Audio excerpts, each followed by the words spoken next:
inanifuata, ni simu ya ajabu.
Angoti.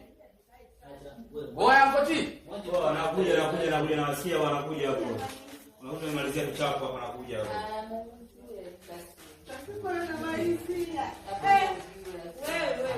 Upo.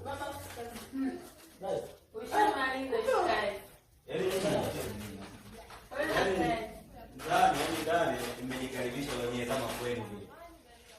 Oya Angoti, sikiliza kwanza. Wewe kabla ya yote kwanza mpe dogo hapo kwanza akachukue nani hapo hivi. Mpe hela dogo akachukue nani hapo sasa. Kuna sauti Jacinta, mwanangu njoo. Niletea na Biblia hiyo.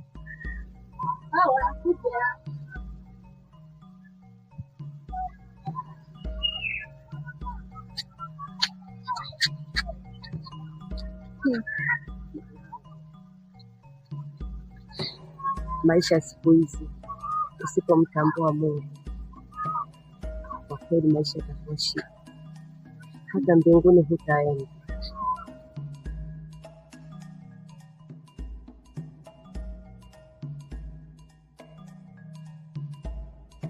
Mwanangu kaa hapo basi, kuna kitu tunahitaji nikwambie.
Simu imezima chaji na umeme umekata.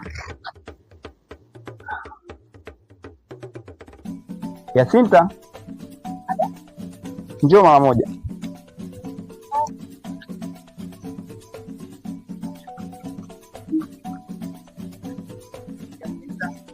Abe? Njoo mara moja.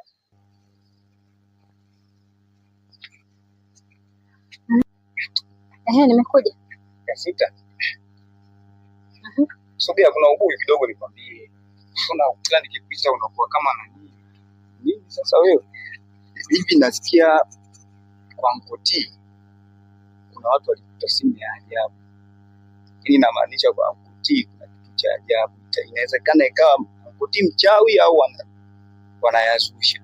Sasa, yaani umeniita kule babani ili kuniendeza bei za chai. Sasa achana nazo, kwani zinahusu nini? Ya sita. Hizo habari zimetokea kijijini kwetu hapa mtaani kwetu. Ina maana ninapokuambia mimi, inaweza kukuta kitu kibaya au kisikute kitu kibaya, ndo maana yangu ya kukwambia. Potelea pote. Mimi sijali wala nini. Lakini ya sita. Tuachane nayo. Nimeshatuma maombi kwako karibia mara 4. Mimi na kasoro gani ya sita? Maombi. Maombi gani? Ya sita. Mbona huu mjengo